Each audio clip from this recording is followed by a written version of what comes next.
दोस्तों, आप सभी का एक बार फिर स्वागत है आपके अपने YouTube चैनल मुख्य शिक्षा में। जैसा कि मैंने आपको कल बताया था कि आपको सत्य और असत्य अगले वीडियो में बताए जाएंगे। तो आज मैं कक्षा 10वीं मध्य प्रदेश के विद्यार्थियों के लिए जो प्री बोर्ड और बोर्ड परीक्षा होने वाली है उसके लिए सत्य और असत्य लेकर आया हूँ। मतलब जो सत्य असत्य के जो क्वेश्चन हैं वो आपके लिए मैं आज लेकर उपस्थित हुआ हूँ। और इसमें आपको कम से कम दोस्तों 40 से ऊपर सत्य असत्य बताए जाएंगे और एक एक सत्य असत्य को आप अच्छी तरह से पढ़ेंगे और याद करने का प्रयास करेंगे। ठीक है। और ध्यान रखें आप सभी कि इसमें देख सकते हैं आप सत्य असत्य कक्षा 10वीं मध्य प्रदेश प्री बोर्ड परीक्षा और बोर्ड परीक्षा। इन सत्य असत्य में आपको कम से कम कितने, मैं पूरे बता देता हूँ क्वांटिटी कितनी है। 49 मतलब कि 50 ही मान सकते हो आप उसको। मतलब कि आपको 50 सही और गलत आज के इस वीडियो के माध्यम से बताए जा रहे हैं। तो अपने दोस्तों के साथ में इस वीडियो को शेयर कर दें। अपने जितने भी दोस्त हैं उनके साथ में इस वीडियो को शेयर कर दें दोस्तों। और उनको भी बता दें कि हमारे इस चैनल पर उनको 10वीं बोर्ड परीक्षा की तैयारी करवाई जा रही है। तो आइए स्टार्ट करते हैं पहले सही गलत से। सूरदास वात्सल्य रस के सम्राट हैं, तो ये है दोस्तों सत्य। इसमें आप लिखेंगे सत्य। जो सूरदास जी हैं वो वात्सल्य रस के सम्राट कहे जाते हैं, तो इसमें आप क्या लिखेंगे, सूरदास जी वात्सल्य रस के सम्राट है, बिल्कुल सही है। दूसरा देखिए, गाँव के आदमी निरक्षर भले ही हो सुसंस्कृत होते हैं, बिल्कुल होते हैं, तो इसमें भी आप लिखेंगे सत्य। मतलब कि जो गाँव के जो व्यक्ति हैं अगर वो निरक्षर है, पढ़े लिखे अगर नहीं है, तो क्या हुआ, वो सुसंस्कृत होते हैं। मतलब कि उनमें अच्छे संस्कार होते हैं। ठीक है, क्या होते हैं, उनमें अच्छे संस्कार होते हैं। ठीक है, ध्यान रखना, अच्छे संस्कार उनमें होते हैं गांव के लोगों में। तो इसका ध्यान रखना। जो दूसरा है वो सही है, सत्य, पहला भी सत्य है। अगला देखिए, नर्मदा का उद्गम स्थल नासिक है, ये दोस्तों गलत है। क्योंकि आप सभी जानते हो कि जो नर्मदा नदी है वो निकलती है अमरकंटक से। ठीक है, अमरकंटक आएगा इसमें, तो हम कह सकते हैं कि ये गलत है। ठीक है। और अगला देखिए, रात दिन द्विगु समास का उदाहरण है, तो ये भी है दोस्तों असत्य। ठीक है, इसमें भी आप क्या लिखेंगे, असत्य लिखेंगे। खंड काव्य मुक्तक काव्य का एक भेद है, तो ये है असत्य। ठीक है, ये भी असत्य है। श्री कृष्ण को 16 कलाओं का अवतार कहा जाता है, बिल्कुल कहा जाता है, तो ये है सही, मतलब कि सत्य। श्री कृष्ण को 16 कलाओं का अवतार कहा जाता है, आप सभी जानते हैं। माई की बगिया पहाड़ी ढलान पर है, यह है सत्य। क्या लिखेंगे इसमें भी आएगा दोस्तों, सत्य है कि जो माई की बगिया है वो पहाड़ी ढलान पर है। जिसकी एक आँख हो वह अंधा कहलाता है, यह है असत्य। क्या है, असत्य है ये। क्योंकि जिसकी एक आँख हो वो अंधा नहीं कहलाता है दोस्तों, वो कहलाता है काना। क्या कहलाता है, काना कहलाता है, वो अंधा नहीं कहलाता है जिसकी एक आँख हो। अगला देखिए, पद्माकर रीतिकाल के कवि है, ये है दोस्तों नोवा। ठीक है, ध्यान रखें आप अच्छे से। पद्माकर किस काल के कवि हैं, इस प्रकार से भी प्रश्न बन सकता है। तो आप क्या करेंगे कि पद्माकर है जो रीतिकाल के कवि हैं, वो तो एक याद रखना, लेकिन इसमें सही गलत पूछा है तो ये सही है। सूरसागर के रचनाकार सूरदास है, बिल्कुल सही। सूरसागर के जो रचनाकार है वो सूरदास जी हैं। और सूरदास जी की और रचनाएं मैं बता देता हूँ, आप लिख लेना। पहली रचना है सूरसागर, ठीक है। और दूसरी रचना है सूर सारावली, सूर सारावली। और तीसरी जो रचना है सूरदास जी की वो है साहित्य लहरी, साहित्य लहरी। ये सूर सागर, सूर सारावली और साहित्य लहरी, ये सूरदास जी की रचनाएं हैं। ठीक है। और इसमें क्या पूछा है कि सूर सागर के रचनाकार कौन है, जब ये सूर सागर के रचनाकार कौन है, ये हमारे सूरदास जी। सूरदास जी सूर सागर के रचनाकार है और सूर सारावली भी उनकी रचना है और साहित्य लहरी भी है। एक और प्रश्न बनता है कि जो सूरदास जी किस भक्ति शाखा के कवि है। ठीक है, तो आप ध्यान रखना, वो है दोस्तों कृष्ण भक्ति शाखा के कवि। जो सूरदास जी हैं वो कृष्ण भक्ति शाखा के कवि हैं। क्योंकि और दो प्रश्न पूछ सकते हैं, एक तो कृष्ण भक्ति शाखा से, कृष्ण भक्ति शाखा से, और एक राम भक्ति शाखा से। ठीक है, तो जो तुलसीदास जी हैं जो तुलसीदास जी हैं वो तो राम भक्ति शाखा के कवि हैं, ठीक है, राम भक्ति शाखा के कवि हैं। और जो सूरदास जी हैं वो कृष्ण भक्ति शाखा के कवि है। कृष्ण भक्ति शाखा के कवि कौन है? तो वो है सूरदास जी। तो ये तो कुछ बातें थी जो आपको जानना जरूरी है। अब हम बात करते हैं सत्य असत्य के। अगला देखिए, अगला जो सत्य असत्य है उसमें क्या दिया है वो ध्यान रखें। यथाशक्ति अव्ययी भाव समास का उदाहरण है, तो यह है सत्य, ठीक है। यथाशक्ति अव्ययी भाव समास का उदाहरण है, ये बिल्कुल क्या है, बिल्कुल सही है। तो जो 11वां नंबर वाला है वो क्या है, सत्य है। याद रखना क्या है, सत्य है। अगला है दीपक अंधकार को मिटाता है, बिल्कुल मिटाता है, तो इसके आगे भी आप लिखेंगे सत्य। और इसके बाद नेक्स्ट देखिए दोस्तों, अगला क्या है, जायसी की भाषा अवधी है, बिल्कुल सही। तो इसमें आप याद रखना जायसी जो है उनकी भाषा क्या है, अवधी है। और पद्मावत, पद्मावत अगर आ गया कि पद्मावत किसकी रचना है तो वो है जायसी की। किसकी है, जायसी की। जायसी का पूरा नाम क्या है तो मलिक मोहम्मद जायसी, मलिक मोहम्मद, ठीक है, मलिक मोहम्मद जायसी। जायसी का पूरा नाम क्या है, मलिक मोहम्मद जायसी है जायसी का पूरा नाम, जिनकी रचना है, ठीक है, पद्मावत। अगला देखिए, अगला क्या है, उद्धव शतक रत्नाकर रचित महाकाव्य है, यह असत्य, असत्य, इसमें आप लिखेंगे असत्य। महाजन का नाम ज्वाला प्रसाद था, ये सत्य है, बिल्कुल था। बालक राम चंद्रमा को मांगने की हट करते हैं, बिल्कुल सत्य है ये भी। बालक राम जब बचपन में क्या करते थे, चंद्रमा को मांग करते हैं कि हमें चंद्रमा चाहिए। अगला देखिए, सवैया वर्ण वृत्त है, तो यह असत्य, क्या लिखेंगे, असत्य। अब देखिए 18वां मतलब सत्य असत्य नंबर 18। और इसमें एक चीज़ मैं आपको बताऊंगा, निंदा रस व्यंग निबंध है, ये सही है, बिल्कुल सही है। भगिनी निवेदिता संस्मरण नहीं है, ये असत्य है। जो भगिनी निवेदिता है वो संस्मरण है, क्या है वो, संस्मरण है, ठीक है, भगिनी निवेदिता। पुष्प शब्द कमल का पर्याय है, पुष्प, जो पुष्प है दोस्तों इसके पर्यायवाची बता देता हूँ। एक तो है फूल, एक है सुमन, कुसुम, ठीक है। तो ये क्या है, पुष्प के पर्यायवाची हैं, लेकिन इसमें दिया क्या गया है, पुष्प कमल का पर्यायवाची है, जो कि गलत है, तो ये असत्य है, ठीक है। पुष्प के पर्यायवाची तो होते हैं फूल, सुमन, कुसुम, ठीक है। अगला देखिए, आधुनिक मीरा, आधुनिक युग की मीरा महादेवी वर्मा को कहा जाता है, ये सही है।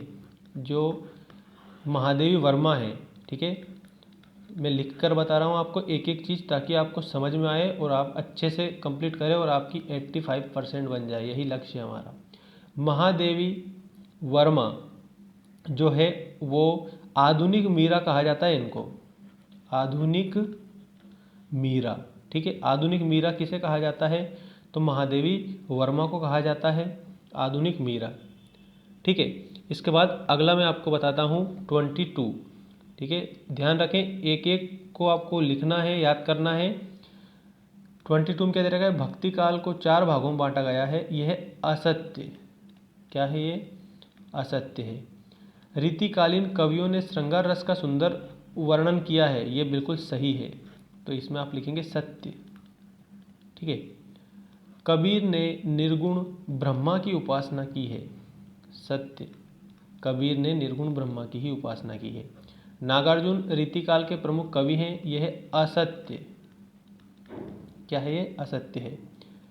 वात्सल्य रस सम्राट सूरदास को कहा जाता है, बिल्कुल सही, तो आप इसमें लिखेंगे सत्य।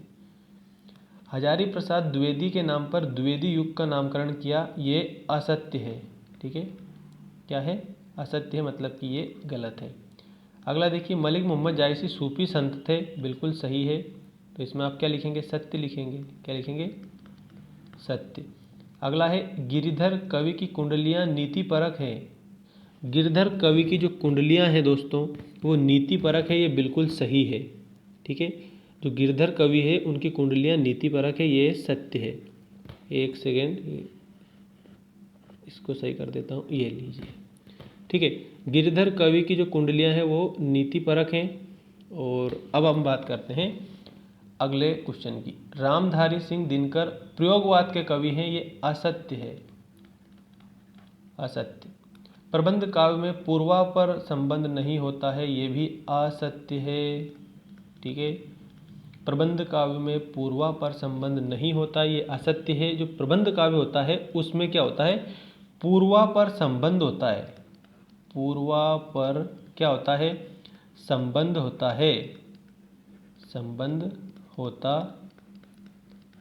है। किस पर होता है, प्रबंध काव्य में पूर्वापर संबंध होता है। अब नेक्स्ट देखिए, बिहारी रीतिकाल के कवि हैं। जो बिहारी जी हैं ये रीतिकाल के कवि हैं, तो क्या सही है, तो आप कहेंगे बिल्कुल सही है, तो मतलब आप लिखेंगे सत्य। बिहारी रीतिकाल के कवि हैं। बिहारी की रचना बिहारी सतसई, बिहारी सतसई, ठीक है, ये बिहारी की रचना हो गई। अगला है प्रेमचंद को उपन्यास सम्राट। देखिए प्रेमचंद को उपन्यास सम्राट कहा जाता है, तो इसमें आप लिखेंगे राइट, मतलब सत्य। हरिवंश राय छायावादी लेखक हैं, असत्य। हरिवंश राय छायावादी लेखक नहीं है। कहानी निबंध गद्य की विधा है, सत्य। पथ के साथी एक संस्मरण है, पथ के साथी एक संस्मरण है, तो इसमें आप लिखेंगे सत्य। अगला देखिए, उपन्यास का छोटा रूप कहानी होता है, असत्य। दीपदान हिंदी का प्रसिद्ध ऐतिहासिक एकांकी है, सत्य, ठीक है। रामविलास शर्मा द्विवेदी युग के आलोचक हैं, यह है असत्य। रामचरितमानस का प्रमुख छंद चौपाई है, बिल्कुल सत्य, ठीक है। प्रमुख छंद क्या है, चौपाई है रामचरितमानस का, तो ये क्या है, सत्य है। रामचरितमानस का प्रमुख छंद चौपाई छंद है, ये आपको शायद मैंने पहले भी बताया है, ठीक है। 40वें क्वेश्चन पे गौर करेंगे। रामचरितमानस किसने लिखा, तो आप बताएंगे तुलसीदास जी ने। किसने लिखा, तुलसीदास जी ने रामचरितमानस की रचना की। तुलसीदास रामचरितमानस, ठीक है, रामचरितमानस। और उसके बाद बात करते हैं हम कि रामायण, रामायण की रचना किसने करी, तो इसमें आप क्या बताएंगे, इसमें आप बताएंगे दोस्तों वाल्मीकि जी ने, ठीक है। वाल्मीकि जी ने रामायण की रचना की। और रामचरितमानस की रचना की तुलसीदास जी ने, ठीक है। तुलसीदास जी ने रामचरितमानस लिखा और रामायण की रचना किसने करी, किसने लिखी, तो आप बताएंगे वाल्मीकि जी ने। अब हम बात करते हैं दोस्तों 41, लोकायतन के रचिता सूरदास हैं, ये गलत है। करुण रस का स्थायी भाव शोक है, ये बिल्कुल सत्य है। रस कितने होते हैं, तो मुख्य रूप से दोस्तों काव्य में कितने रस माने गए, 9 रस माने गए, लेकिन 10वें रस को भी शामिल कर लिया है, ठीक है। कौन सा, वात्सल्य रस, ठीक है। और एक और अभी वर्तमान में एक और रस को शामिल किया है, वो कौन सा रस है, अगर इस प्रकार से प्रश्न बन जाएगा तो आप बताएंगे भक्ति रस को भी मानते हैं सभी कि भक्ति रस भी है। इसका स्थायी भाव क्या होता है, तो वो स्थायी भाव भी भक्ति होता है, लेकिन मुख्य रूप से रसों की संख्या 9 है, आप तो ये याद रखना, ठीक है। चाहे किताबों में अलग अलग बताएं, लेकिन हमें तो हमारी कक्षा 10वीं की किताब के आधार पर बताना है, जो कि कितने रस हैं, रस संख्या में कितने हैं, तो आप बताएंगे 9 है। कितने हैं, 9 है। और प्रत्येक का जो स्थायी भाव होता है, विभाव, अनुभव, संचारी भाव, इन सभी को याद करना है। अब मैं बता देता हूँ रस किसे कहते हैं, ठीक है। किसी भी काव्य को, किसी भी काव्य को पढ़ने, सुनने, ठीक है, किसी भी काव्य को पढ़ने, सुनने, देखने से श्रोता या वक्ता को जो आनंद की अनुभूति होती है, श्रोता वक्ता को आनंद की अनुभूति होती है, उसे हम क्या कहते हैं, रस कहते हैं, ठीक है। किसी काव्य को पढ़ने, सुनने, देखने से जो आनंद की अनुभूति होती है उसे रस कहा जाता है। रस की संख्या कितनी है, तो 9 है, याद रखना। चलिए अगला देखिए, मनोहर शब्द में व्यंजन संधि है, यह है असत्य। स्वामी रामतीर्थ एक बार जापान गए थे, ये बिल्कुल सत्य है। स्वामी रामतीर्थ एक बार कहाँ पर गए थे, तो याद रखना जापान गए थे। ठीक है, कहाँ पर गए थे, जापान गए थे स्वामी रामतीर्थ। अब हम बात करते हैं अगले सत्य और असत्य की। ठीक है, जो कि आपको बताना है। किसको बताना है, ये आपको बताना है। ध्यान रखना, मैं इसको जूम कर देता हूँ क्योंकि इसके पहले भी मैंने आपको दिए थे रिक्त स्थान और कहा था कि इन रिक्त स्थानों को आपको कंप्लीट करना है, ढूंढ कर कंप्लीट करना है।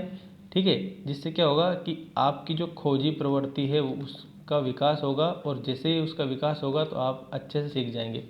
विनय पत्रिका तुलसीदास की रचना है, एक तो ये है, इसको आपको कमेंट करके बताना है कि सही है कि गलत है। पूरा आप लिखेंगे कि विनय पत्रिका सूरदास की रचना है, इस प्रकार से कमेंट करके बताएंगे। निराला शब्द में व्यंजन संधि है। वीर रस का स्थायी भाव उत्साह है। शल्य चिकित्सा के जनक सुश्रुत हैं। ठीक है, और शिबू मोहन का लड़का है। ये आपको क्या करना है, कमेंट करके बताना है। ठीक है, ध्यान रखना, कमेंट करके बताना है। और ये तो आज हमारे थे सत्य और असत्य। ठीक है, इसके पहले मैंने आपको क्या बताया, वो बताया आपको रिक्त स्थान। ठीक है, रिक्त स्थान में बता चुका हूँ, रिक्त स्थानों की पूर्ति कीजिए। कम से कम मैंने मतलब 50 के समथिंग रिक्त स्थान आपको बताए और 50 ही आपको सत्य असत्य बताए। अब हम बात करेंगे एक शब्द में उत्तर। ठीक है, एक शब्द में उत्तर, और वो भी आपको बताए जाएंगे जो आपकी 10वीं बोर्ड परीक्षा और प्री बोर्ड परीक्षा की दृष्टि से बहुत ही ज़्यादा मोस्ट इम्पोर्टेंट होंगे। ठीक है, और चैनल को क्या करेंगे दोस्तों, सब्सक्राइब कर लेंगे, चैनल को सब्सक्राइब करेंगे और उसके बाद में अपने दोस्तों के साथ में शेयर ज़रूर कर देना। ठीक है, ताकि वो भी 10वीं का जितना भी मटेरियल हमारी इस यूट्यूब चैनल पर उपलब्ध हो वो भी क्या करें, उसको अच्छे से याद कर लें। ठीक है, मिलते हैं दोस्तों अगले वीडियो में। ये मैं आपको बता देता हूँ, ये हैं आपके कुछ क्वेश्चन जो आपको याद करने हैं। कमेंट करके बताना है कि सर इसका ये है, इसका सही है कि गलत है। ये कितने आपको दिए हैं मैंने आज, 3 2 5 दिए हैं।